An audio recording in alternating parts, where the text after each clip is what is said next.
morning po sa bawat isa. Pwede po ba natin, tayo po muli ay tumayo at basahin po natin ang salita po ng Diyos. Sa 1 Kings 18:30-40. If you have your Bible po, let's open our Bible.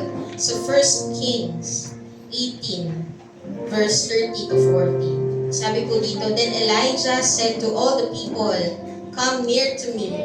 And all the people came near to him, and he repaired the altar of the Lord that he had been thrown down. Parang sabi ko, repaired the altar. Prepare the altar. Verse 31, Elijah took 12 stones according to the number of the tribes of the sons of Jacob, to whom the word of the Lord came, saying, Israel shall be your name. And with the stones he built an altar in the name of the Lord, and he made a trench about the altar as great as would contain 2 seahs of seed. In 33, and he put the wood in order and cut the bull in pieces and laid it on the wood, and he said, Fill 4 jars with water and pour it on the burnt offerings and on the wood. And he said, Do it a second time, and they did a second time. And he said, Do it a third time, and they did a third time.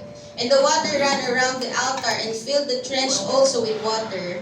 36, and at the time of the offering of the oblation, Elijah the prophet came near and said, O Lord, God of Abraham, Isaac, and Israel, let it be known this day that you are God in Israel, and that I am your servant, and that I have done all these things at your word. Answer me, O Lord, answer me, that these people may know that you, O Lord, are God, and that you have turned their hearts back. Then the fire of the Lord fell and consumed the burnt offering, and the wood, and the stones, and the dust, and licked up the water that was in the trench. Pakisabi po ulit, the fire of the Lord. Isa pa po, the fire of the Lord.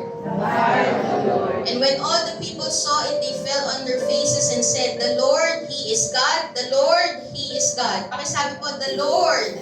The Lord. He is God. He is God. The Lord. The Lord. He is God. He is God. And Elijah said to them, Seize the prophets of Baal, let no one of them escape. And they seized them, and Elijah brought them down to the brook Kishon and slaughtered them there. Let's all close our eyes, let's bow our heads, and let's pray. Hallelujah. We glorify your name, Lord. Patuloy ka namin itinataas sa aming buhay. Panginoon, patuloy namin, Panginoon, na ina-acknowledge, Lord God, na Ikaw ay karapat-dapat na itanghal sa buhay namin, Panginoon. Karapat-dapat, Panginoon, na bigyan ng mataas na karangalan, O Diyos, dahil sa tindi ng iyong ginawa. Dahil nakikita namin, Panginoon, na Ikaw ay banal na Diyos. Dahil nakikita namin, Panginoon, na Ikaw ay higit na makapangyarihan sa lahat, Panginoon. Wala kang katulad at walang makapapantay sa iyo, Diyos.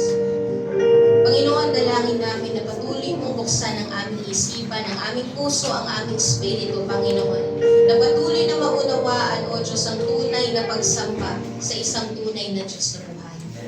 Dalangin po namin, Panginoon, na dalhin mo kami, Panginoon, dun sa malalim na pag-unawa, Panginoon, at sa malalim na buhay ng kung ano ang tamang pagsamba sa iyo, O Diyos. We are praying, Father God, that let your fire continue to fall in this place.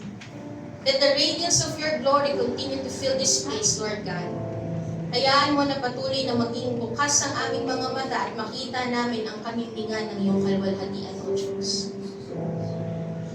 We are praying, Lord God, ilagay mo kami sa mataas na antas ng pagpupuri sa iyo. Salamat, Panginoon. Hayaan mo na yung mataas na antas ng pagpupuri ng iyong mga anak ay magpapababa sa iyong presensya. Magpapababa, Panginoon, sa apoy ng Diyos. Salamat, O Diyos. Patuloy ka namin pinupuri, sinasamba, binibigyan ng karangalan at itinataas sa aming buhay. Sa tanging pangalan ni Jesus. Amen and amen. Pwede po ba natin muling palakpakan ng Panginoon?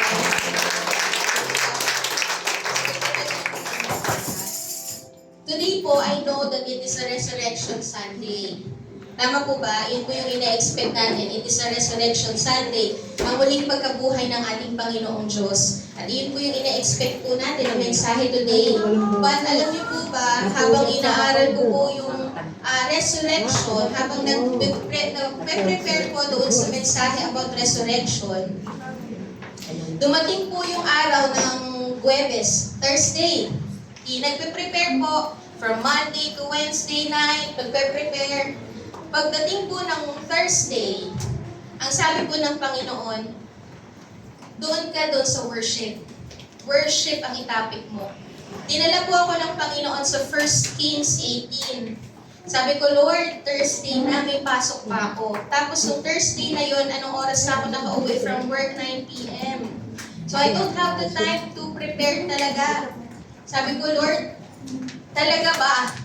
Na dinadala mo kami, 1 Kings chapter 18. Doon mo ba talaga kami dinadala? Doon sa Spirit-filled worship, doon mo ba talaga kami dinadala? Resurrection Sunday ngayon. Yun po yung naging usapan namin ng Lord. And then sabi ko, bukas mag-outing, punta kami ng Bulacan. I don't have time pa para magpalit pa ng topic. So, buti na lang po, nung Friday night, meron po kasamahan tayo na umuwi. Nakauwi po ako ng Friday, kaya po, Saturday, dun lang po talaga nakapagtutok ng pag-aaral, nakapagtutok ng pag-prepare. And after po namin mag-usap ng Panginoon, nagbabad sa presensya ng Panginoon, alam niyo po, 11 o'clock, doon po dire-diretso yung pagbuhos ng presence ni Lord, pagbuhos ng salita ng Diyos, dinala ako ng Lord sa kung saang sa mga bagay na dapat tutukan about this spirit-filled worship na to. And I know that the Lord is putting us and leading us in this kind of worship kasi ang gusto po ng Panginoon is dalhin talaga tayo doon sa malalim na kahulugan at tunay na puso ng pagsamba. Minsan po kasi nakakalimutan na po natin kung ano nga ba ang tunay na pagsamba sa ating Diyos na buhay. Dahil ang nakikita natin ito ay tugtugan lang.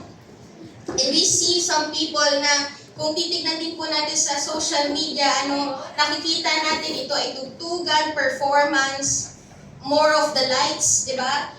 Pero ano nga ba talaga yung malalim na ibig sabihin ng pagsamba sa ating Diyos? Na mataas, Diyos na banal? Ano nga ba yung tunay na pagsamba sa Kanya? Malalim na kahulugan at tunay na puso ng pagsamba. Ngayong umaga pong ito, ipapahayag po at ipapakita po sa atin ng Panginoon na ang pagsamba po natin ay hindi lang nakakulong o nalilimitahan sa pag-awit, sa pagtugtog, sa pagsayaw. Iyan po ay part of our praising the Lord. Pagpupuri sa Panginoon, and it is one of the expression of worship. Kasi kapag sinabi po nating worship, ay ito po ay yung pagtanghal sa Panginoon, pagbibigay ng karangalan sa Panginoon. So, we can do any form of worship. Magagawa po natin yung iba't ibang klase ng expression of worship even if you are in your work, kahit ikaw ay nasa trabaho, kahit ikaw ay nasa bahay, ano man ang role mo, ikaw ay boss, ikaw ay empleyado, ikaw ay nanay, ikaw ay tatay, magagawa mong magpuri dyan sa role mo. Okay? So, hindi po tayo nalilimitahan na ang pagsamba po sa Panginoon ay hindi po nakakulong at nalilimitahan lang sa pag-awit, sa pagtugtog, sa pagsayaw. Okay? Ang nais po ng Panginoon ay ibalik niya tayo sa tunay na pagsamba. Pakisabi po, tunay na pagsamba. Tunay na pagsamba. He wants to see His church to have a spirit-filled worship. Can we say that again? Spirit-filled worship. Spirit-filled worship. Amen. Iyon po yung gusto ng Panginoon, ang gusto ng Diyos na makita ang kanyang simbahan na ang klase ng kanilang pagsamba ay pagsamba na nagpapababa ng apoy ng Diyos. Sino po ang gusto nun? Amen. Na kapag tayo ay nagpupuri sa Panginoon, sumasamba sa Panginoon wherever you are experiencing the flow of the Holy Spirit in your life. Na habang ikaw ay nagpupuri at sumasamba sa Panginoon, ang presensya ng Panginoon ay bumababa at lumulukob sa iyong puso, sa iyong buhay. Amen? Ito po yung gusto ng Panginoon. A spirit-filled worship, a worship that sends God's fire. Hallelujah. Pakisabi po, a worship that sends God's fire. A worship that sends God's fire. Sino po ang gusto po nun? Amen. Yung kapag nag-aawitan po tayo at makikita ng Panginoon na tunay na sumasamba ang New Life Antipolo, ipaparanas ko yung presensya niya. Ay, paparanas ko ang presensya ko sa kanila. Amen? Yun po yung sinasabi ng Panginoong Jesus. Amen? Bigyan ko po kayo ng konting background po sa 1 Kings chapter 18. Yung binasa po natin kanina. Doon, dito po sa story na to, meron pong battle between the prophet Elijah and yung 450 prophets of Baal and 400 prophets of Asherah. Meron pong naging battle. Hinamon po ni Elijah ang mga prophet ni Baal and yung prophet ni Asherah sa isang pagtutunggali. Yun po yung nangyari dito. Na gusto po nilang patunayan kung sino ang may tunay at buhay na Diyos. Basahin po yan natin sa 1 Kings 18:19. Now therefore, send and gather all Israel to me at Mount Carmel. Ito po ay sinasabi ni Elijah. And the 450 prophets of Baal and the 400 prophets of Asherah who eat at Jezebel's table. Hinamon po ni Elijah yung mga prophet. Sige nga, makipag-dwell kayo sa akin, makipagtunggali kayo sa akin at malaman natin kung sino ang may tunay na Diyos. Yun po yung sinabi ni Elijah. Ang lakas ng loob ni Elijah dahil alam niya na ang kanyang pinapapurihang Diyos ay tunay na Diyos at buhay na Diyos. Amen? Yun po yung sineselebrate natin, buhay ang Diyos na pinaglilingkuran natin, ang Panginoong Jesus. Amen po ba? So, ang nangyari po kasi dito, ang background po nitong bansang Israel, ang kondisyon ng buhay ng bansang Israel, dahil po sa pamumuno ni King Ahab at ni Queen Jezebel, pakiusap po, huwag kayong magpapangalan ng anak mo na Jezebel. Okay? Kasi hindi siya magandang pangalan. Okay? Ayun po, sa pamumuno po nila, dinala nila ang bansang Israel sa pagsamba sa Diyos-Diyosan. So ang ginawa po ni King Ahab at ni Queen Jezebel, inutusan niya ang lahat ng kanyang alipin, binasag nila ang altar na dapat ay para sa Diyos. At nagtayo po sila ng Asherah pole, Baal temple, Baal post. Yun po yung ginawa nila, nagtayo po sila ng templo para sa Diyos-Diyosan.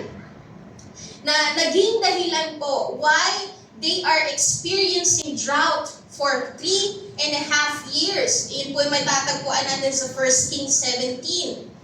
So, yun po yung nangyayari. Yun yung condition ng bansang Israel. Dahil hindi na po sila nagpupuri at sumasamba sa tunay na Diyos. Nakakaranas po sila ng pagkagutom, nakakaranas sila ng drought, dryness. Okay? Ng pagkatuyot. Hindi po nila naranasan na umulan for 3.5 years. Hindi nagpadala ang Panginoon ng ulan.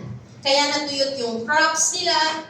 Yun po yung nangyari. So let's see, let's check din po. If you will evaluate yourself dun sa buhay ng bansang Israel, i-check po natin yung reason bakit ikaw ay merong spiritual drought.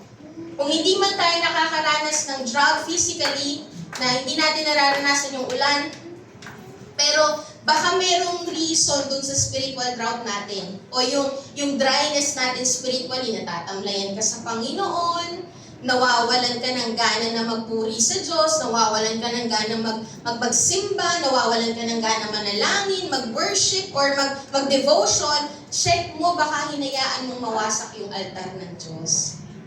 I-check natin, baka hinayaan natin na mawasak yung altar ng Diyos sa buhay natin at may tinatayo ka na altar ng Diyos-Diyosan sa puso mo. That's why you are experiencing spiritual drought. Mamaya po mas malalaman po natin yan. And ang reason po ni Elijah, I'm just giving you some background po. Ang reason po ni Elijah, bakit niya hinamon ang mga propeta ni Baal and Asherah, ay hindi po para patunayan na siya ang mas magaling na prophet. Hindi po niya yung ginawa, hindi yun yung desire ng puso niya. Hindi po niya hinayaan na hamunin yung mga propeta o false prophet para makita at i-prove na he is the one that carries the power or carries the fire. Hindi po. Ang dahilan ni Elijah kung bakit po niya hinamon ang mga propeta o false prophet is para ibalik ang mga tao sa tunay na pagsamba. Ibalik ang mga tao sa pagsamba sa tunay na Diyos.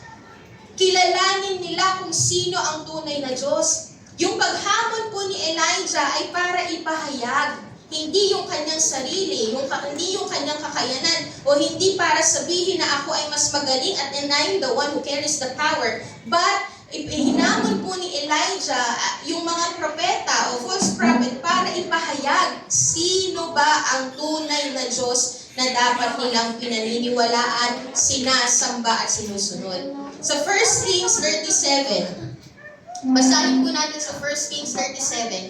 Ang sabi po dito, "Answer me, O Lord, answer me, that these people may know that you, O Lord, are God, and that you have turned their hearts back." Iyan po yung dahilan kung bakit po gusto ni Elijah na hamunin ng prophets, false prophets, para ibalik ang bansang Israel kung sino ang dapat nilang kinikilalang Diyos at sino ang dapat nilang sinasamba. Okay?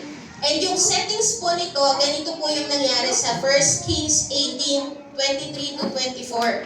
Ito na po yung mangyayari doon sa kanilang pagtutunggali. Okay? Doon sa kanilang battle. Sa 1 Kings 23 to 24, ang sabi po dito, "Let 2 bulls be given to us, and let them choose 1 bull for themselves, and cut it in pieces, and lay it on the wood, but put no fire to it. And I will prepare the other bull, and lay it on the wood, and put no fire to it. And you call upon the name of your God, and I will call upon the name of the Lord. And the God who answers by fire, He is God." And all the people answered, "It is well spoken." Iyon po yung mangyayari sa battle po na gagawin po nila. Meron po silang parehong i-offer na bull. At yung apoy na magsusunog sa offering nila ay hindi po manggagaling sa kanila, kundi manggagaling sa Diyos na pinaniniwalaan nila. And if the God that they called answered by fire, siya po ang tunay na Diyos. Kung sino daw po yung magpapadala ng apoy at magsusunog dun sa inoffer nila na bull, iyon ang kikilalanin nilang Diyos. And ang sabi po ni Elijah, "Sige, tawagin niyo na yung Diyos niyo. Pero ako, tatawagin ko yung Diyos ko." Kaya yun yung sinabi ni Elijah. So kung titignan po natin dito, I listen to this po, kung titignan po natin dito, both of them have an offering. Tama po ba? Pareho silang may offering. Pareho silang may dinala sa paanan ng Diyos na kinikilala nila. Both of them worship. They know how to worship. Both of them worship, both of them prayed, pero isa lang ang offering and worship na kinalugdan. Isa lang. Isa lang ang paghahandog at pagsamba na nagpababa sa apoy ng Diyos. Iisa lang po. Pwede pala, listen to this po ha, pwede ka palang mag-offer, pwede ka palang mag-worship, pwede ka palang sumamba at maghandog, pero yung pagsamba at paghahandog mo ay hindi kinalulugdan ng Diyos. Pwede pala yun. Yung pagsamba mo at yung paghahandog natin ay pwede palang hindi nagpapababa ng apoy ng Diyos. Kapag sinabi kasi nating fire, when we speak about fire, it is the presence of God. Presensya po ng Diyos. Pwede po palang nagbibigay tayo ng tithes and offering, pero hindi pala yung kinalulugdan ng Panginoon. Pwede palang umaawit tayo dito, pero hindi pala kinalulugdan ng Diyos. Pwede po pala yun. Kasi both of them have offering eh. Both of them know how to worship. They have the gesture of worship. No? Pero bakit iisa lang ang kinalugdan? Bakit iisa lang na pagpupuri at paghahandog ang nakapagpababa sa apoy ng Diyos? Bakit? Pwede po pala yun, na hindi bumababa at nagdadalang presence si Lord. Ibig sabihin, hindi nagmamanifest ang power ng banal na Espiritu. Hindi mo nararanasan, hindi nagiging evident yung power ng banal na Espiritu. Alamin po muna natin bago tayo magpunta doon sa bagay na dapat nating malaman on how to have a worship that sends God's fire. Alamin muna natin ano nga ba talaga ang worship. Alam na po ba natin ano nga ba talaga ang worship? Okay? What is worship? Pag sinabi po nating worship, it is to honor and show reverence for God's divinity. Ibig sabihin po, binibigyan mo ng mataas. Pag nagpupuri ka o sumasamba ka sa Diyos, ibig sabihin po, binibigyan mo siya ng mataas na karangalan. Tinatanghal mo siya sa iyong buhay. Itinataas mo talaga siya. Nakikita mo kung sino talaga ang Diyos, kaya tinataas mo siya, itinatanghal mo siya, binibigyan mo siya ng karangalan. Tama po ba? Di ba kapag ang president po, nakikita natin na honorable siya, di ba anong nangyayari? Doon po sa mga kingdom, pag nakakakita po sila ng hari, nakikita nila na honorable yung hari, ano po ginagawa nila? They bow down. Tama po ba? And yung pag-bow down po nila, ang gesture nila para masabi na tinatanghal namin yung hari na to. Nire-respeto namin yung hari na to. So yung worship is not just in singing, but in any form. Lahat ng iyong ginagawa kapag ka ino-honor mo si Lord, lahat ng iyong ginagawa kapag ka binibigyan mo ng karangalan ng Panginoon, binibigyan mo ng binibigyan mo ng kaluguran ang Panginoon, iyon po ay act of worship. Kaya po hindi po limitado or limit dito sa four corners of this church ang pagsamba. Okay? Kasi wherever you are, you can honor God. Whatever you do, you can honor God. The question is, yung ginagawa ba natin pag tayo ay bilang nanay, bilang tatay, bilang nagtatrabaho, yun po ba ay honorable sa harapan ng Diyos? Bilang asawa, pag sinabi ng Panginoon, mahalin mo ang iyong asawa, pag ginawa mo yun at sumunod ka sa Panginoon, you are doing it for the glory of God. Then that is an act of worship. Tama po ba?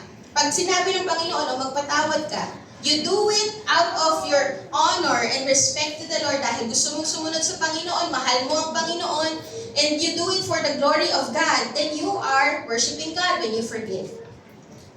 Many form in worship. Marami pong kaparaanan para tayo ay sumamba sa Panginoon.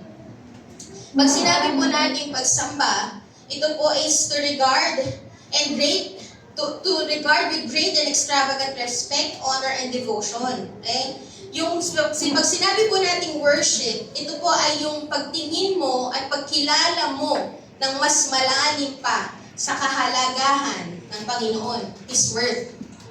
Gaano kahalaga ang Panginoon? Siya ba yung may mataas na meron ka bang binibigay na mataas na paghalaga sa Panginoon? You value God over everything. Pagka you value God over everything, then you are worshiping God. When you see who He is, you will value Him. Tama po ba? Kapag nakita po natin kung sino talaga ang Panginoon, na siya ay banal, na siya ay mataas, na siya ay makapangyarihan, okay? You will value Him over everything. Kasi siya yung pinakamahalagang person sa buhay mo. Ang sabi po sa Psalms 96:9, worship the Lord in the splendor of His holiness. Tremble before Him, all the earth. Yung pagpupuri daw po natin ay nakabase doon sa ating pagbibigay ng mataas na pagsamba at pagtingin, pagkamangha doon sa kabanalan ng Diyos. Kapag nakikita natin at namamangha tayo doon sa kabanalan, sa kung sino ang Diyos, tayo daw po ay sumasamba sa Kanya. So kapag nag-worship ka, ibig sabihin po noon, ipinapahayag mo yung mataas na paggalang sa Diyos. Yan po yung ginagawa mo when you worship. So worship can be done in any form. Sa pagsasalita mo, na-o-honor ba si Lord?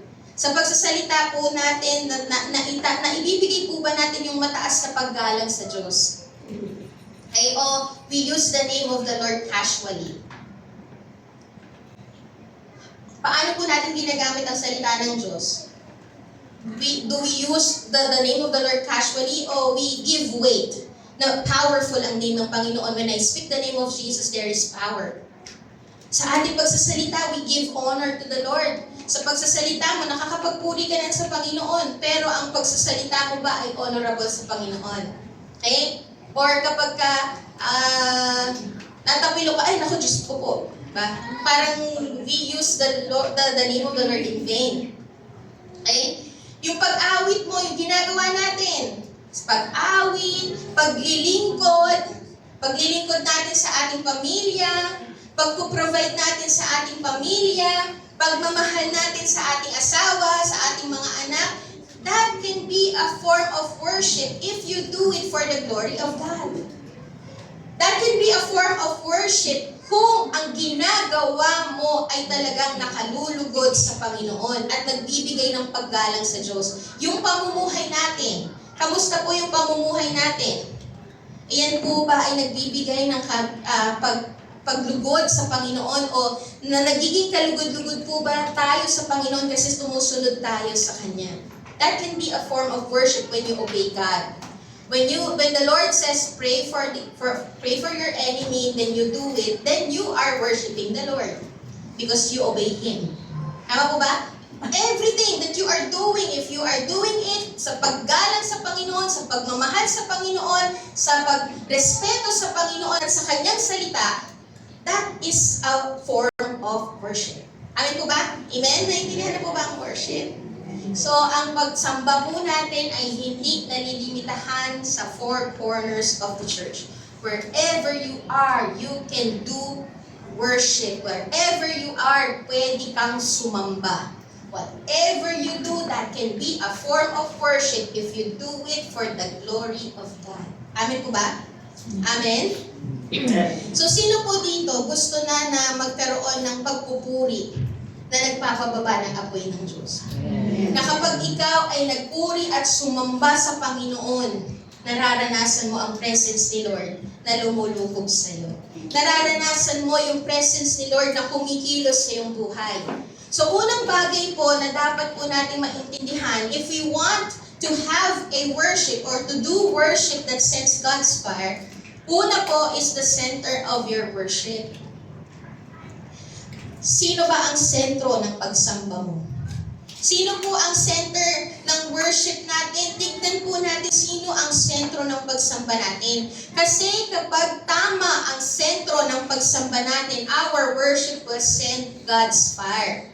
You need to know who is the center of your worship. Sabi po sa 1 Kings 18:24, ano po yung sabi doon? 1 Kings 18:24, and you call upon the name of your God, and I will call upon the name of the Lord, and the God who answers by fire, He is God. And all the people answered, it is well spoken. Sabi ni Elijah, tawagin nyo na yung Diyos na pinaniniwalaan nyo. Tawagin nyo yung Diyos-Diyosan nyo. Ako, tatawagin ko yung Diyos ko. Kung titignan po natin, yung prophets po ni Baal, ang center po ng kanilang worship is false god. Next slide po.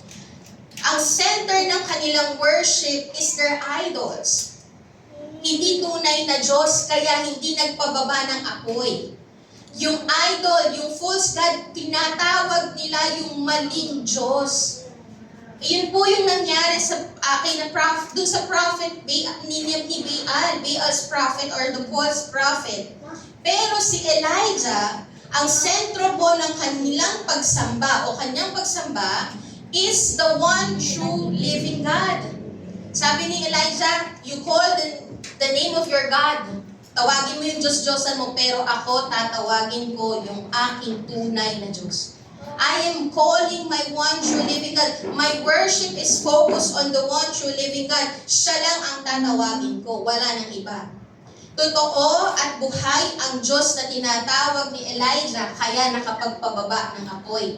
Kasi walang ibang makakapagpababa at makakapagbilagro, kundi ang Diyos na makapangyarihan at buhay. Amen po ba? Kung ang tinatawag natin ay Diyos na patay, at hindi totoo, you will never experience the fire of God. You will never experience the presence of God. Sabi po sa 1 Kings 18:26, ang sabi po dito, and they took the bull that was given them, and they prepared it and called upon the name of Baal from morning until noon. Tinawag nila yung kanilang Diyos-Diyosan mula umaga hanggang hapon daw, saying, O Baal, answer us. But there was no voice. Patay. Patay na Diyos, kaya walang tinig na narinig, and no one answered. And they limped around the altar that they had made. Okay? Kung ano-ano yung kanilang ginawa, they are doing the outward worship, pero wala pa rin sumasagot, wala pa rin apoy na dumadating. Ang ginagawa po ni Baal o nung prophet ni Baal is yung ritual outward appearance lang.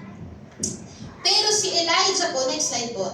Si Elijah, ang kanyang sentro ng pagpupuri sa Diyos is yung relationship niya sa Diyos.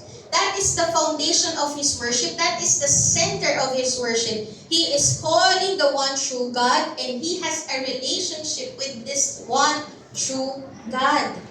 Ayan po ang pagsamba na nagpapababa ng apoy ng Diyos. If you are calling the one true God, tunay na Diyos ang tinatawag mo. At hindi lang tunay na Diyos ang tinatawag mo, may relasyon ka sa tunay na Diyos. Iba po ang mararanasan ng mga tao o mananampalataya na sumasamba sa tunay na Diyos at may relasyon sa tunay na Diyos. Matindi po ang pagkilos ng Panginoon kapag may tunay na relasyon tayo at malalim na relasyon tayo sa Panginoon.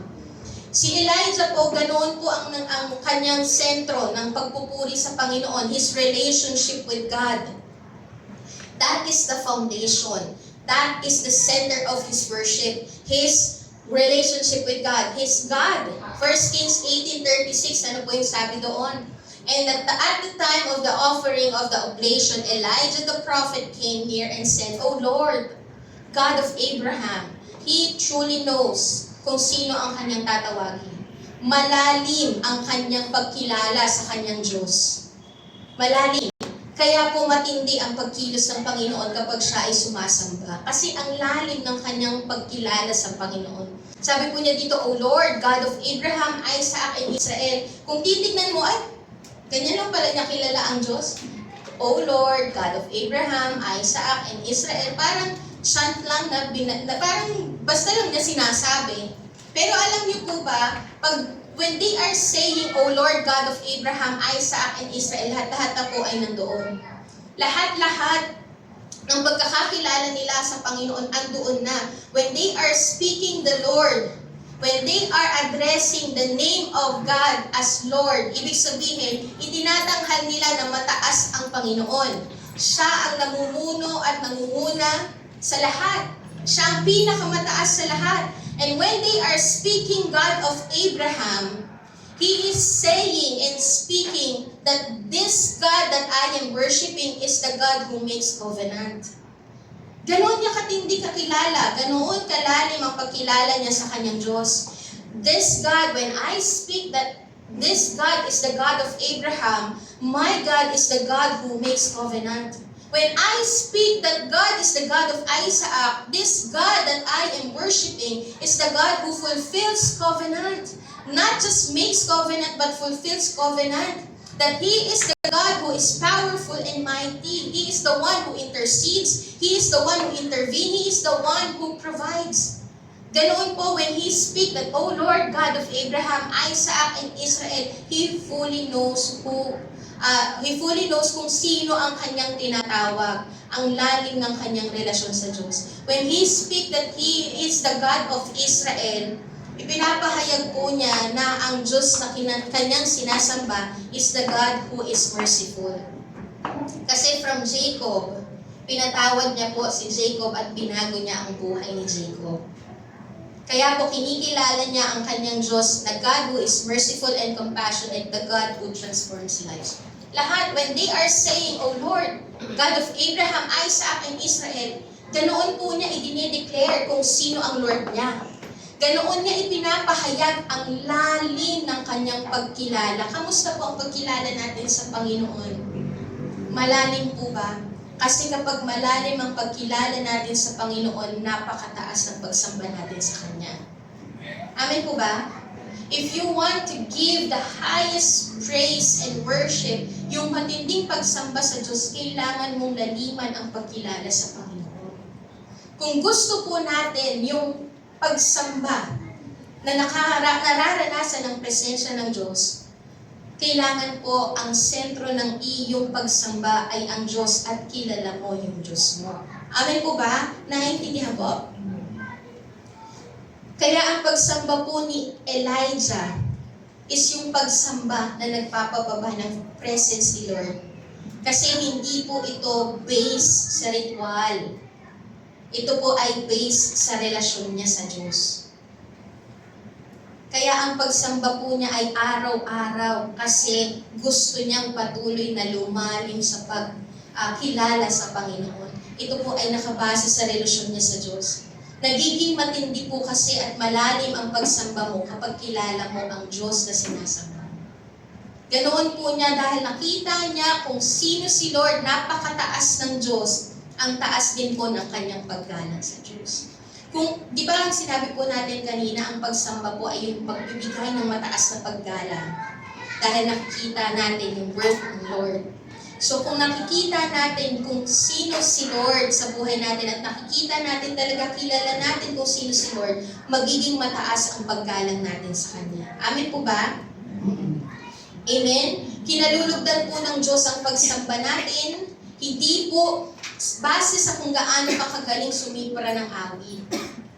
Ito po yung especially sa worship team, although it's important, okay? But hindi po base sa kung gaano kagaling sumipra ng awit, kung gaano kakahusay umawit, ang taas ng tono mo. Diba? Ang taas mong kumuha ng tono pero hindi tama ang puso. Okay? Tama ang tono mo pero hindi tama ang puso, hindi po yan nakakapagpababa ng presence Lord. Ang kinalulugdan po ng Diyos sa pagsamba ay hindi po kung gaano kakagaling tumugtog. Gaano kakagaling mag-drums, no? Tug-tug-tug-tug-tug, tug-tug-tug-tug-tug. Diba? Verse 1 pa lang yun. Diba? Ang galing tumugtog, pero hindi nakapagpababa ng presence ni Lord. Diba? Ang pagsamba po na kinalulugdan ng Diyos ay pagsamba na nagmumula sa malalim na relasyon sa Diyos. Amen po ba? Kaya po dapat iyon ang naisin natin. Yes, it's important to have technicalities in our worship team. Pero ang tanong, kung gaano katama ang tono mo, kung gaano katama ang pagpalo mo, ganun din ba katama ang relasyon mo sa Diyos? Diba? Iyon po yung kailangan. Kailangan ang sentro ay ang Diyos. How's your relationship with God? Yung relasyon mo ba sa Panginoon ay talagang nakakapagbababa ng presence niya? Yung lalim ba ng pagkilala mo sa Panginoon ay nagdadala sa iyo sa mataas na paggalang sa Kanya. Kaya ang tindi mong sumamba. Amen?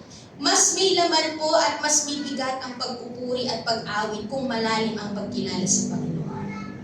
Naisin natin yung malalim na pagkilala sa Panginoon. Amen po ba? Amen. Kasi kapag ka po nakikita natin ang kahalagahan, hindi po natin yan, we will not take it lightly. Tama po ba? Mahalaga to kasi binigay ito sa akin ng pinakamamahal ko. For example, itong bagay na to, mahalaga to kasi binigay ito sa akin ng pinakamamahal ko na boyfriend. Ay, wala. Na boyfriend. Kaya hindi ko to sisirain. Ingatan ko to, pahahalagahan ko to. I will not take it lightly. Okay? Ganoon din po, you will not take lightly the presence of God.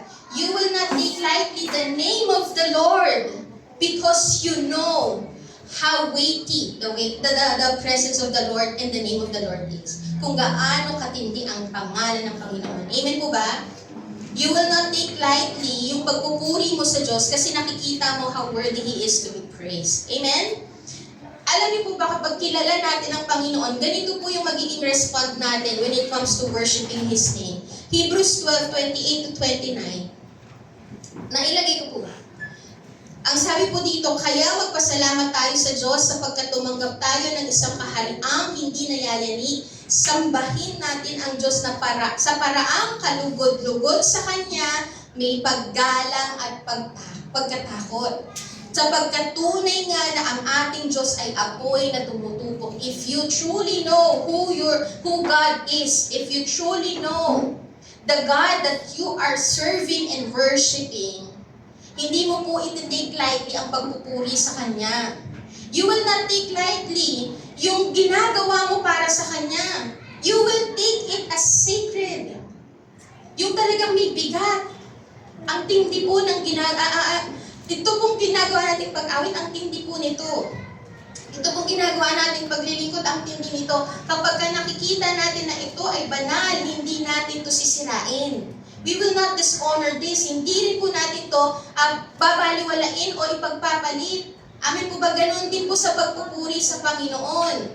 Hindi mo ipagpapalit ang Diyos sa kahit na anuman at kahit na sino man dahil nakita mo na ang pagsamba sa Panginoon ay ang pinakamahalagang bagay na nangyari sa buhay mo. Amen po ba? Amen. Amen?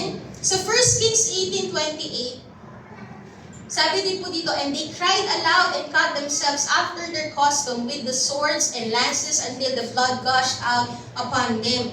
Kung makita po natin itong mga prophet ni Baal, ang dami nang ginawa.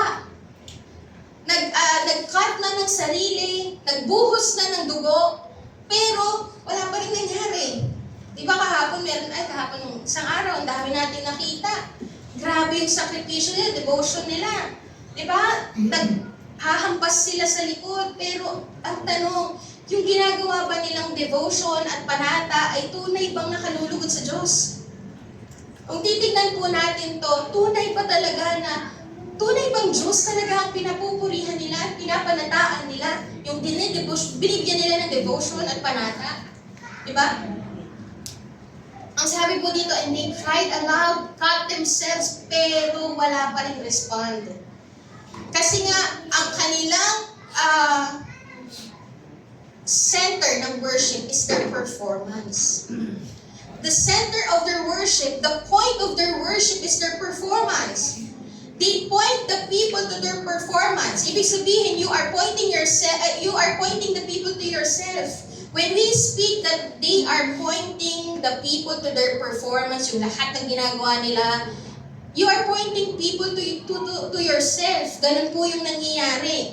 Pero si Elijah, he points the people to praise God.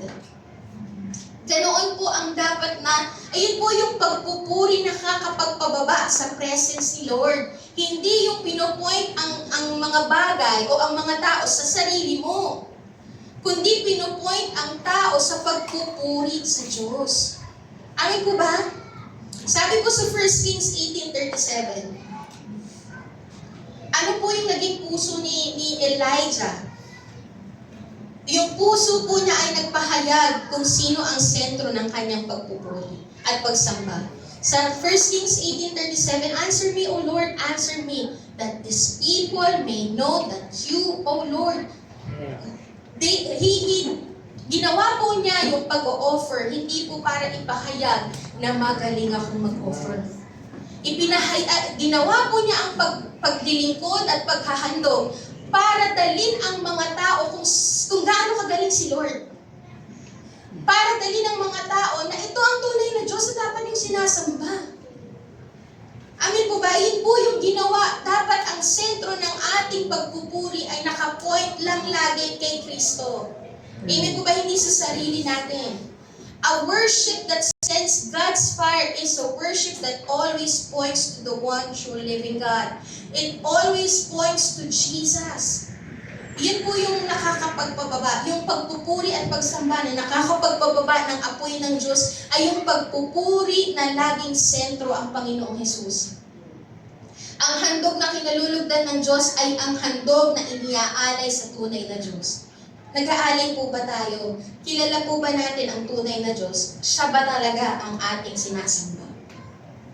Sino ang sentro? Ang tanong po sa atin ngayon, sino ang sentro ng pagsamba natin?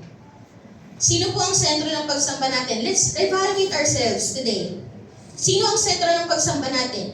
Baka mayroon po tayong idols. Kagaya kanina, ang sentro po ng pagpupuri ng mga prophet is yung idols. Yung false God. Baka may idols po tayo sa buhay.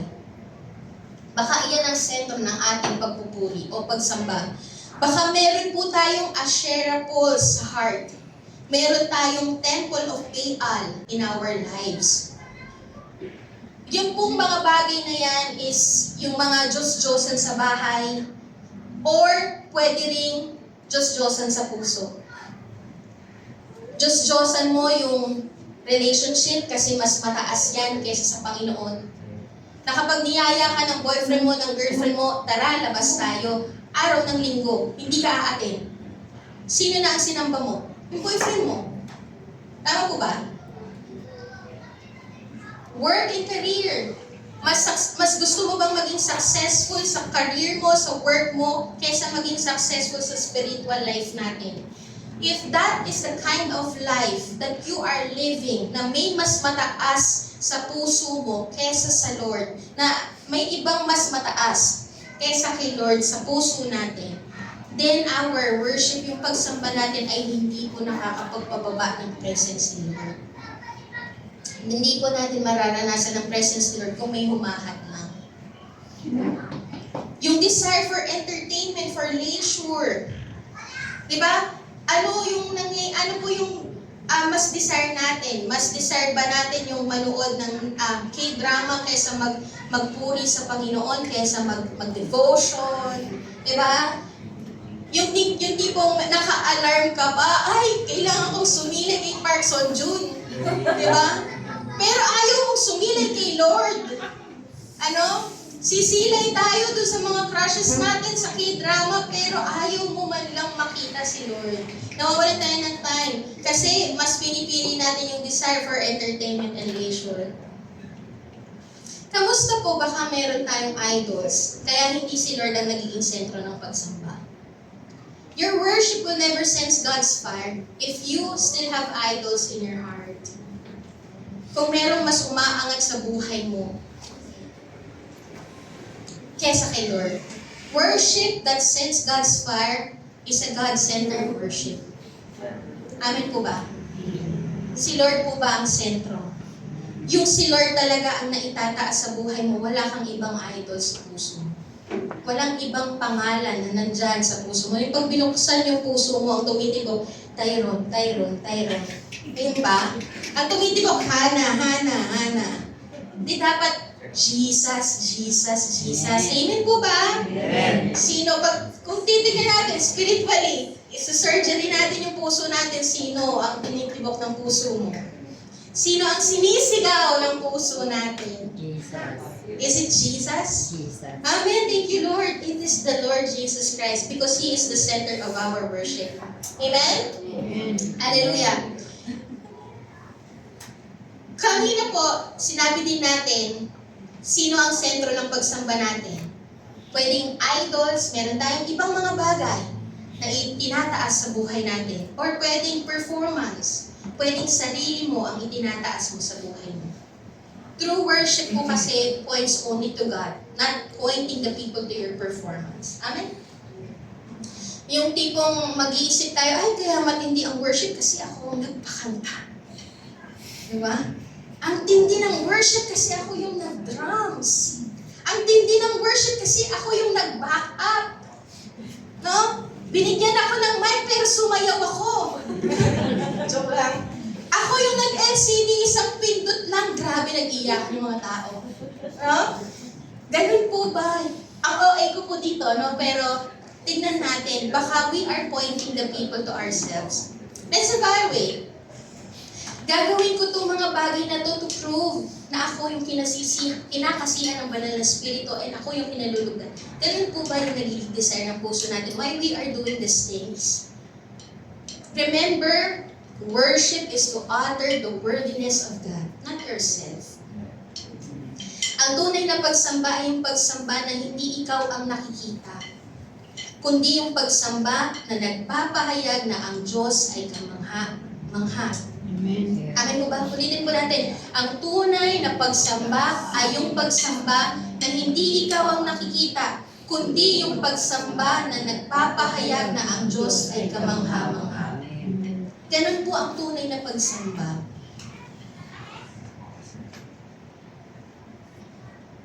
A performance-based worship will only make noises. Kagaya nung kay Prophet Baal. Prophet of Baal, di ba? Ang daming performance na ginawa, pero walang apoy.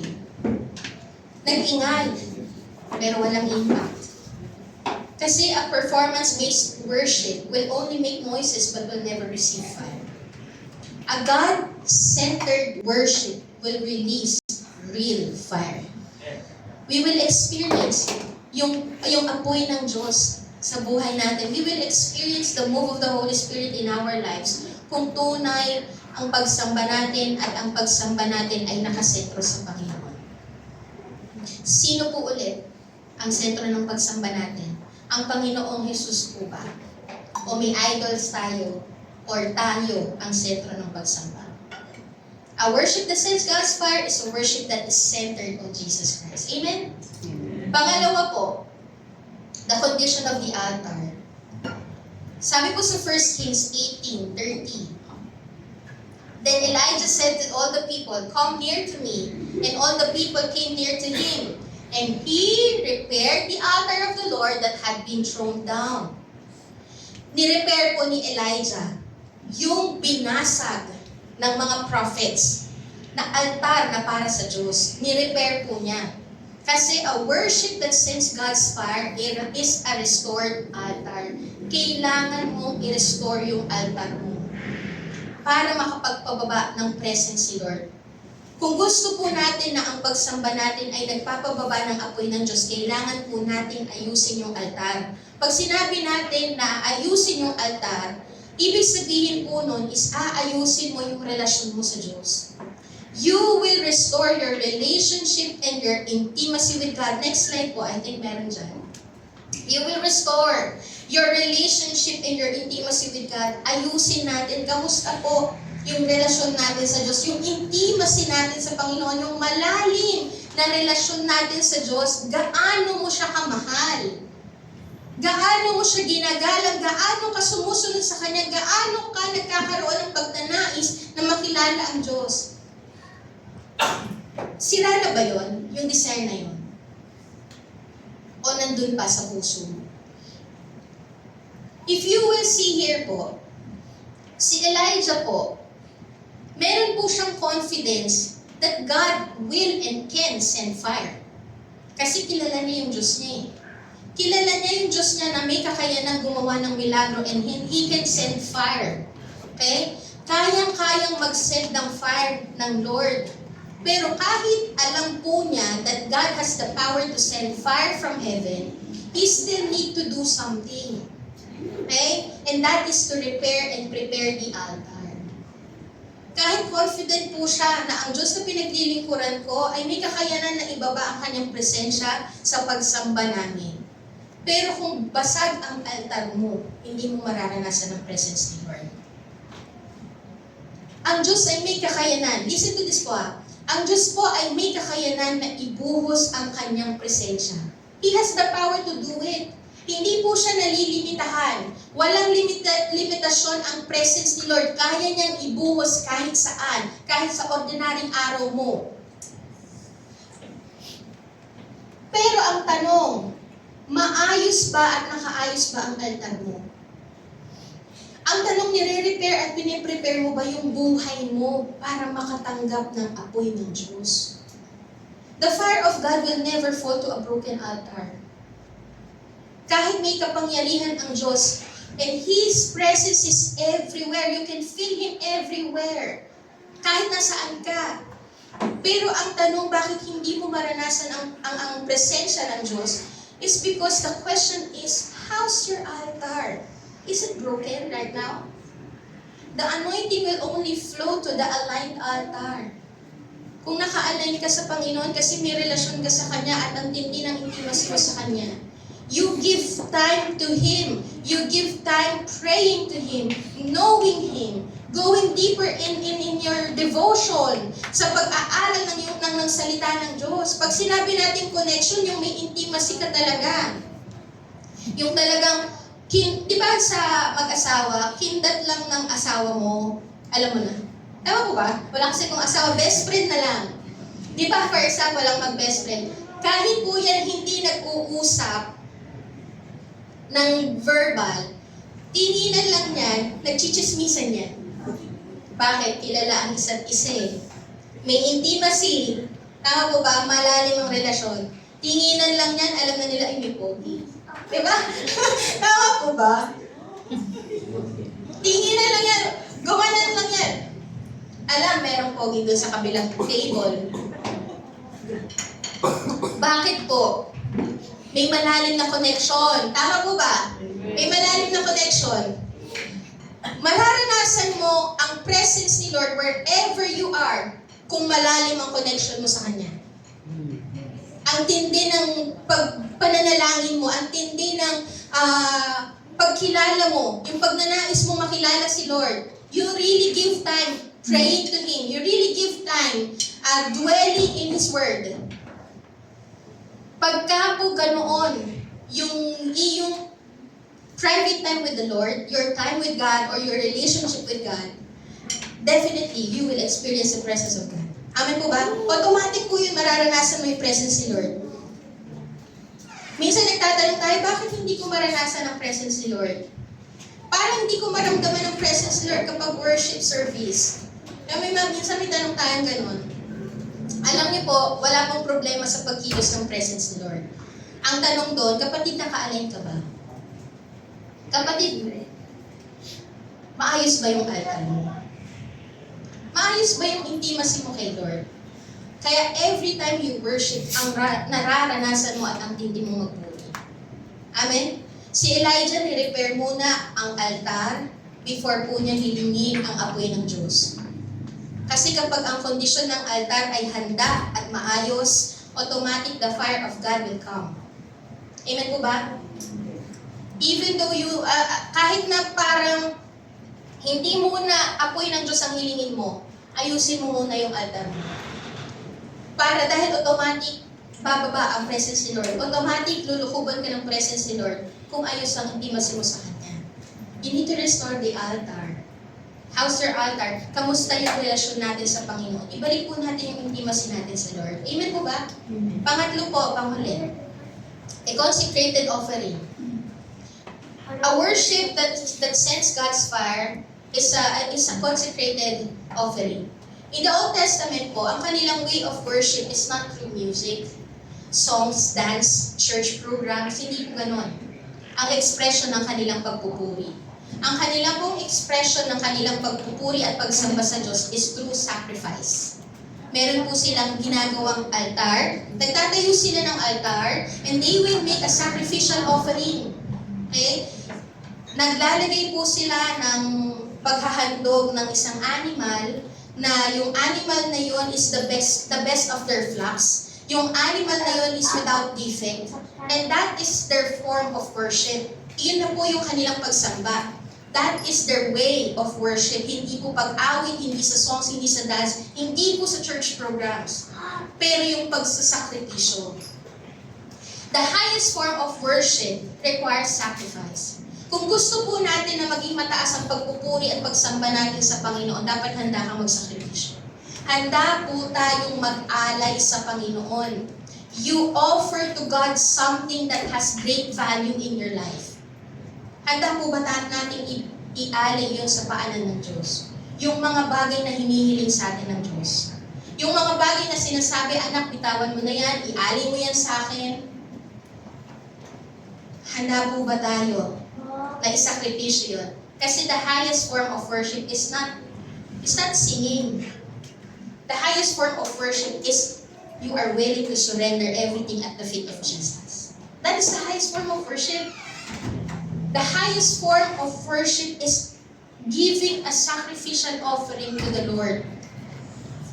Yung handa mong ibigay yung mga bagay na mahalaga sa iyo. Kagaya na lang po yung ginawa ni Abraham. Naging act of worship po niya yung pag-aalay kay Isaac. Ganoon po yung pagpupuri nila. Yung kayang ibigay lahat sa paanan ng Diyos. Kasi nakita nila, mas mahalaga si Lord kaysa sa mga bagay na ito. Ganun po ba ang pagsamba natin? O yung pag-attend lang natin dito sa Sunday dahil inaantok tayo at pagod tayo, pagliliban natin to. Pero alam niyo po ba, in the Old Testament, ang tindi po nila magpuri sa Diyos. Kaya nilang isakripisyo lahat para sa Diyos kasi kilala nila ang Panginoon na mas mataas at mas higit kaysa sa mga bagay dito sa mundo. Kagaya po yung babae na nag-pour ng alabaster perfume. Diba? Yung perfume from the alabaster jar. Diba? Kung nakita po natin, sinabi po ng Panginoon, sinabi po doon sa passage o doon sa story, na nung binuhos po niya yung perfume sa paanan ng Panginoon, Naging mabangong samyu po yun sa harap ng Diyos. Naging mabangong samyu yun sa harap ng Diyos yung pagsamba ng babae. Yung ginawa po niya na nag-pour siya ng perfume at the feet of Jesus, that is the form of worship. At naging mabangong samyu po yun, hindi dahil ang bango ng perfume. Hindi po dahil grabe yung mahal, sobrang mahal ng perfume, di ba? Yung ang bango ng perfume, pero kaya po naging mabangong samyu yun, yung pagsamba niya sa Panginoon, kasi willing siyang i-offer yung bagay who has great value in her life. Willing po siyang i-offer, kasi yung perfume na yun, iyon po ay mahalaga sa kanya. It speaks of her womanhood. Kasi iyon ay gagamitin niya din sa dream niya. Dream niyang maging isang wife.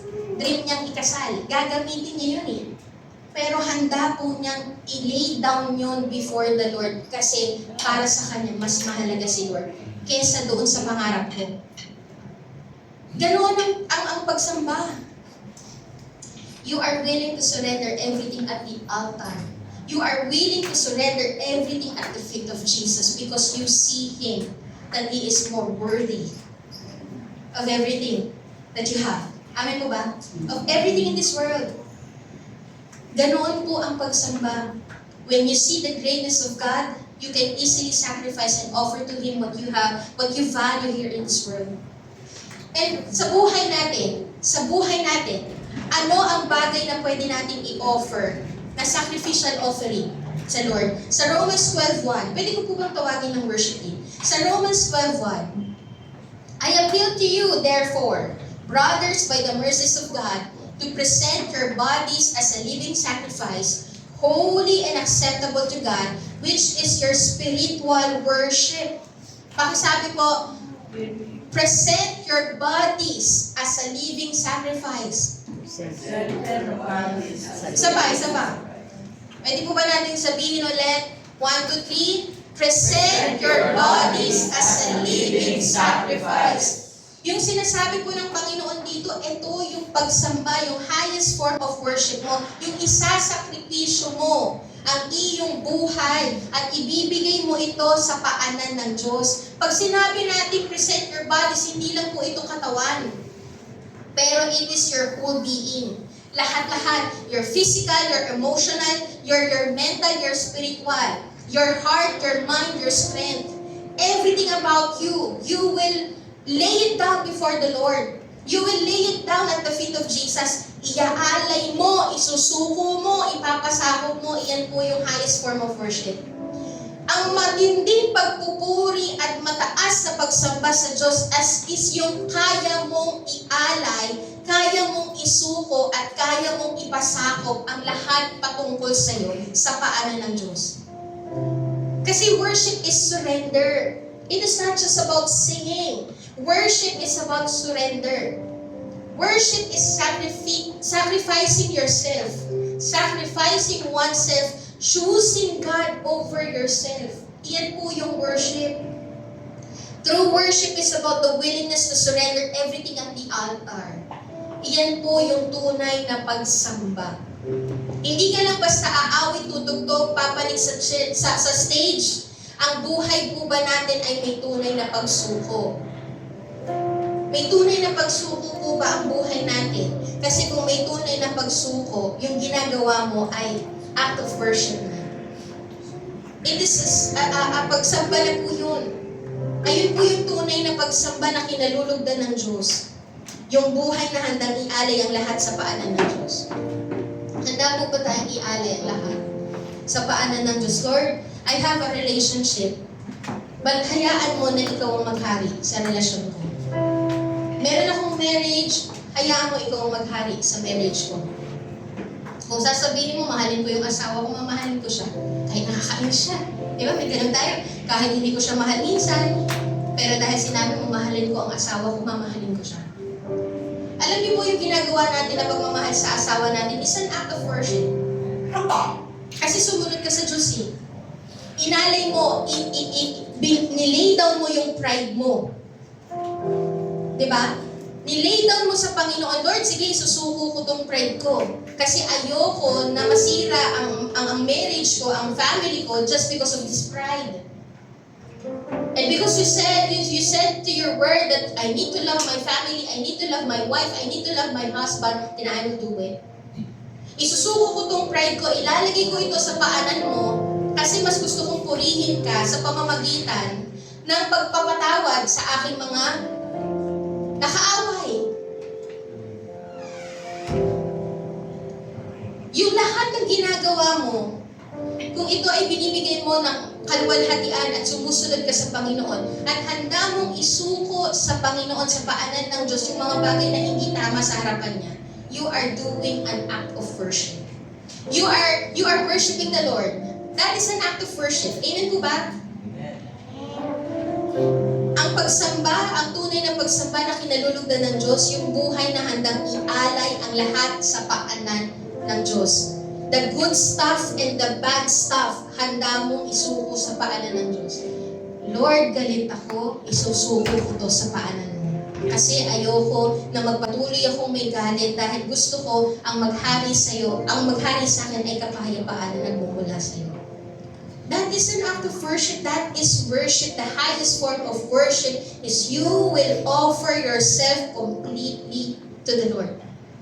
Your time, your treasure, your talent. Where do you spend it? Is it honorable to the Lord? Yung oras mo ba, inilalaan mo para magbigay ng kaluwalhatian sa Diyos? Yung kalakasan po ba natin, iniaalay po ba natin yan para magbigay ng papuri at kaluwalhatian sa Diyos? Yung treasure natin, saan yan napupunta? Doon sa paggastos ng bara-bara? O yung we are being a good steward of the blessing that God has given us? Your time, your treasure, your talent, where do you spend it? Is it honorable to God? Ginagamit mo ba yung time mo, yung treasure mo, at yung talent mo sa mga bagay na magbibigay ng kaluwalhatian sa Diyos? That is true worship, a life that is fully surrendered and obedient to God. Kasi ang tunay na pagsamba po ay hindi kung gaano ka kagaling, kundi kung gaano katama ang puso mo sa harapan ng Diyos. Ayan po ang tunay na pagsamba. Tama ba ang puso natin sa harapan ng Diyos? You will let God lead your decision. You will let God lead your desire. You will let God lead you and give you direction. Isusuko mo lahat. Kapatid, right now, the Lord is telling you, kung gusto mo ng tunay na pagsamba, isuko mo lahat. Your sin, your pride, your immorality, your addiction, your self-centeredness, your idols, yung agenda mo. Isuko mo yan sa harapan ng Diyos, then I tell you, you will experience the presence of God. Then I tell you, yayakapin ka ng presensya ng Panginoon. Kasi ang gusto ng Panginoon, tukukin yung mga bagay na yun sa buhay mo. Para maging malinis ka. Para maging tama ka sa harapan mo. Hindi mo kaya itama ang sarili mo, pero ang presensya ng Diyos ang magtatama sa buhay mo. All you need to do is to surrender it at the feet of Jesus. And let God burn all of those impurities in your life. All of those sins, those pride, those immorality, those addictions, saan ka pa ba nag-struggle, kapatid? Kapatid, ang pagpupuri sa Panginoon ay nagpapabago. Isuko mo yan sa harapan ng Diyos. Your self-centeredness. Because the fire of God will fall to a consecrated life. Again, who is the center of your worship? Is it the Lord Jesus Christ? A worship that sends God's fire is a worship that is centered on Jesus. Next slide po. The condition of the altar. Kamusta yung altar mo? Kamusta yung intimacy mo kay Lord? Meron ka pa bang desire sa pananalangin sa Panginoon? May desire ka pa ba na mag-devotion? At hindi pa ba ng pagnanais mo na lumalim ang pagkilala sa Panginoon? Nandoon pa ba yung pagnanais mo talaga na maranasan sa inyo? You need to restore that intimacy. You need to restore that secret place. You need to restore and be aligned to the Lord. Kasi kapag aligned ka sa Panginoon, malayang dadari ang presence ni Lord sa buhay mo. Hindi po dinadaluyan ang isang vessel na wala sa Panginoon at hindi connected sa Diyos. Ang isang vessel na connected sa Diyos, malaya pong dinadaluyan ang presence niya. Pangatlo po, the consecrated offering. Are you willing to surrender everything at the altar? The good stuff, the bad stuff. If the Lord is telling you, anak, lay it down before me. Isuko mo yan. Pride mo. Isuko mo everything that you value. Kasi nagiging mas mataas na yan kaysa sa akin. If the Lord is telling you, anak, isuko mo yan, are you willing to surrender everything at the altar? Because nakikita mo, mas mahalaga si Lord. When our worship is centered on Jesus, the altar of our life is being restored and our life is consecrated, ang apoy ng Diyos ay tiyak na darating at mangyayari. Amen? Tiyak po yun. Pwede po ba tayong tumayo lahat? What the fire of God will do in our lives. Kapag ka po tayo ay nagpuri sa Diyos, at yung pagpupuri po natin ay yung pagsamba na nakakapagpababa ng presence ni Lord, nakakapagpababa ng apoy ng Diyos, ano po yung ginagawa ng apoy ng Diyos sa buhay natin? The fire of God confirms that the worship is a true worship. Iyan po ang nangyayari. Kapag ka po nakikita natin na ang tindi ng presence ni Lord, ibig sabihin po nun, ang pagsamba ng kanyang mga anak ay tunay na pagsamba. The fire of God confirms that your worship is true worship. Pangalawa po, the fire of God transformed the worshiper. Kasi ang apoy ng Diyos ay nakakapagpatupok ng mga bagay na hindi ayon sa kalooban ng Diyos. Ang apoy ng Diyos ang tutupok sa mga bagay na impure sa buhay natin. It is the fire of God that can cleanse you, that can purify you. Kaya po, naniniwala po ako na kapag tunay ang pagsamba natin, hindi ka na magiging kagaya ng dati. Kapag tunay ang pagsamba natin, magbabago tayo. Babaguhin tayo ng apoy ng Diyos. Because the work of the fire of God purifies and refines. Kapatid, if hindi pa nagbabago ang buhay natin, huwag tayong humintong sumamba. Huwag mong hintuan ng pagsamba kasi iyan ang kailangan mo para patuloy kang mabago eh. Because it is the fire of God that refines and purifies. Amin po ba? Ang tunay na nagpupuri sa Diyos at tunay na may pagsamba, nababago siya. That is the work of the Holy Spirit to those people who worship God in spirit and in truth. Nagbabago, nababago. Hindi ka po lalabas dito sa lugar na to nang hindi ka nabago ng apoy ng Diyos. Kaya po kung gusto po nating mabago tayo, maalis yung mga matagal na nating struggles. Lord, naniniwala naman ako, nais nating makaalis sa struggles na yan. Nais nating makaalis sa addiction na yan. Tama po ba? Kaya nga, dinala ka ng Panginoon dito kasi nakita niya yung desire mo. To really be transformed and to really be changed. And God is telling you, anak, magpatuloy kang sumamba. Because it is the fire of God. It is my fire. The Lord is telling you, it is my fire that will transform you. It is my fire that will purify you. It is my fire that will refine you. It is my fire that will break that struggle, yung matagal mo ng struggle, that sin that entangles you. It is the presence of God that will break that yoke in your life. Continue to worship God. The fire of God destroys the camp of the enemy. Iyon po ang ginagawa ng apoy ng Diyos. Kapag po tayo ay nagpupuri sa Panginoon, tunay na sumasamba sa Panginoon, at yung pagsamba natin ay nakakapagpababa ng apoy ng Diyos. Naniniwala po ako at nakikita po natin yun. Nakikita din at sinabi din ng Panginoon sa kanyang salita na ang apoy ng Diyos ay nakakapagwasak ng kuta ng kaaway sa buhay natin. Amin po ba? Yun po yung ginagawa ng apoy ng Diyos. Yung mga bagay na hindi mo kayang alisan, Yung mga bagay na ang tagal-tagal na parang kinukulong ka na nung bagay na yun. Kapatid, ang apoy ng Diyos ang magpapalaya sa iyo.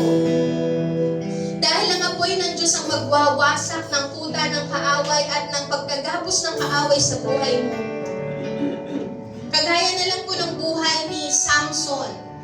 Ang ginawa po ni Samson sa Judges 15:4-5, si Samson po, kumuha po siya ng 300 foxes. Nilagyan po niya ng sulo yung buntot ng 300 foxes na yun at hinayaan po niya na kumalat doon sa kampo ng Philistine. At ang nangyari po dahil doon sa apoy, kapatid, dahil doon sa apoy, natubok yung kampo ng kanilang kaaway. Just because of that fire. Not because of the foxes, but because of the fire. Ganun pa po katindi ang apoy ng Diyos. Naisin natin na, Lord, ang pagsamba na nais ko ay yung pagsamba na nakakapagpadala ng iyong apoy. Because I want the camp of the enemy to be destroyed in my family, in my life. Yun po yung gusto ko. Yung gusto ko, Panginoon, yung pagsamba na nakaka-breakthrough. Gusto ko, Panginoon, yung pagsamba na may katagumpayan. Gusto ko, Panginoon, yung pagsamba na nakakapagpalaya. Yun yung pagsamba na naisin po natin. Yung pagsamba na nakakapagpalaya, yung pagsamba na nakakatupok ng gawa ng kaaway, yung pagsamba na nagbibigay ng katagumpayan sa atin dahil po ang apoy ng Diyos ay bumababa. Amen po ba? Naisin natin na yung pagsamba natin ay dumudurog ng kuta ng kalaban. Let our worship carries fire and sends God's fire to the altar. Amen? Yun po yung ating naisin. And kagaya na lang po ng passage natin kanina. Si Elijah po, siya po ay nag-offer ng bull. At yung bull po na yon, yung toro po na yon, tama po ba, toro? Iyon po ay kailangang mamatay. At kailangang ihandog para po ma-reconcile at bumalik ang mga tao sa Diyos. Kailangan mamatay ng toro, kailangan mamatay ng bull para po ma-reconcile, bumalik ang mga tao sa Diyos at sa tunay niya pagsamba. In our life po, hindi man natin na-witness yung nangyari po doon sa kay Elijah sa 1 Kings. Pero alam niyo po ba sa spiritual life po natin, the greatest sacrifice that was offered on the altar na naging acceptable and pleasing at the feet of God is the Lord Jesus Christ. Yung bull po na yon, ang nire-represent po nun ay ang Panginoong Jesus, yung ginawa na sa krus ng Kalbaryo. That He is willing to sacrifice His life on the cross. He is willing to offer His life on the cross para ma-reconcile tayo sa Ama. Para ma-reconcile tayo sa Diyos. Yung dugo po ni Kristo, yung katawan ni Kristo na nasakripisyo at natigis sa krus ang naging dahilan kung bakit naging posible po na tayo ay makalapit at makapasok sa presence ni Lord.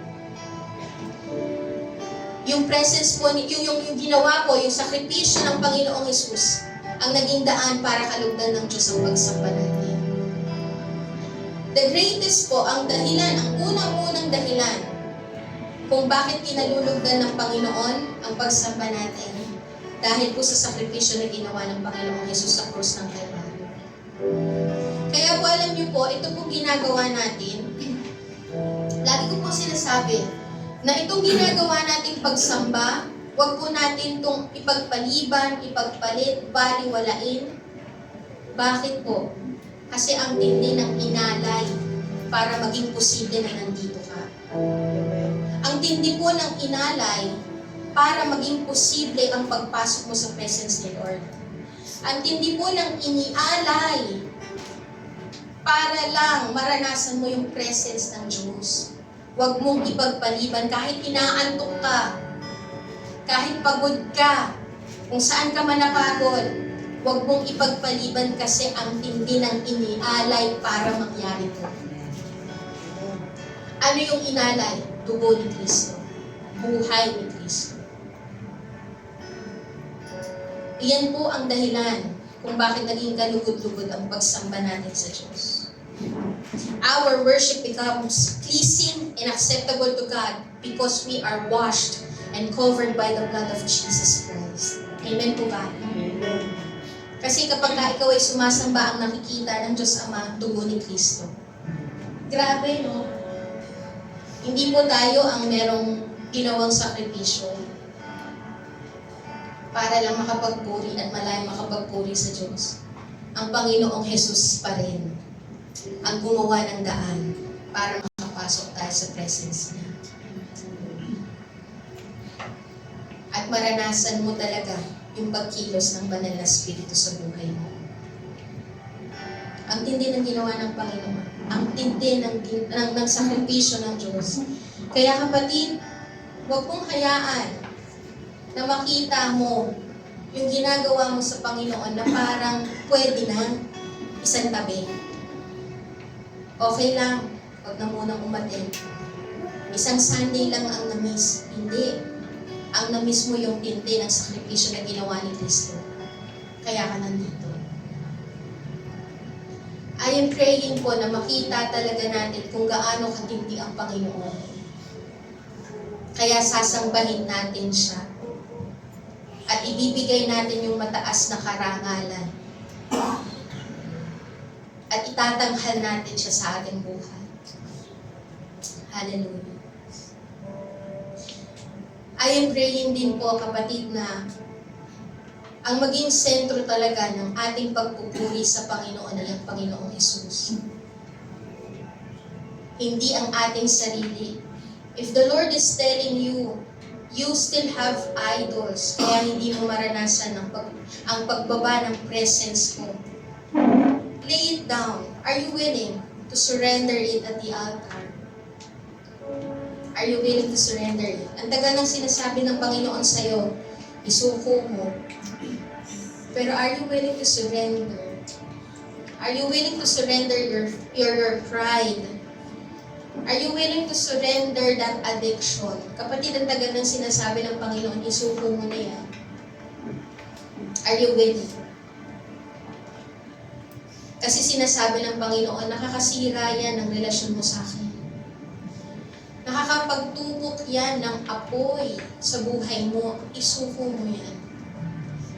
Are you willing to surrender dahil nakikita mo mas mahalaga ang relasyon mo sa Diyos kesa sa addiction na yan, kesa sa struggle na yan? Mas mahalaga ang relasyon mo sa Diyos, ang pagsunod mo sa Diyos, kesa sa pride mo. Are you willing to surrender it at the altar? Hallelujah. Praise you, Lord. Panginoon, dalangin namin, O Diyos. We know that you have the power to send your fire in this room.